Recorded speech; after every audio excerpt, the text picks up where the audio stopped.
Hey everybody, welcome back to another edition of Ask PC 911. Today we're going to follow up kind of on the last edition. We talked about what's the best performance upgrade for your computer, be it a laptop or a desktop.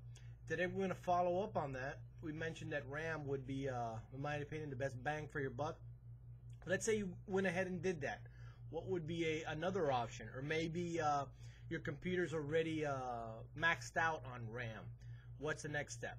Well, I would say the next step in performance is changing your hard drive to what's called an SSD, a solid state drive. If you don't have one already, if you have one, then I guess skip this video. But basically, your typical computer has what's called just basically a spinning drive, and that slows down access and read and write. So if you do have a spinning drive, the next upgrade would be an SSD. Typically you're going to see SSDs in smaller sizes, 120, 250, but nowadays even a 250, 240 is fairly affordable, under 150 bucks. And nowadays with more online storage, having the big terabyte and 500 gig hard drives locally, it's not a big such a big deal anymore. But basically it's the balance of performance versus storage size.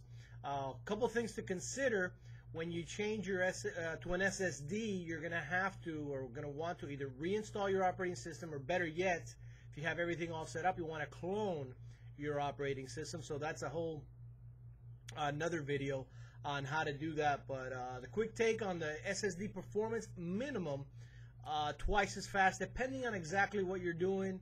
I've seen performance tests that show 10 times faster, but it really depending on whether you're reading, writing, what actually is going on.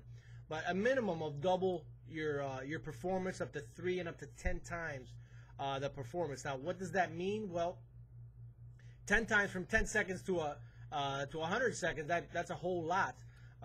From a fraction of a second to a second, you may not notice it as much, but definitely, I think worth the investment. Pop in an SSD drive, a solid state drive, and watch your computer fly. Thanks for watching. See you in the next video.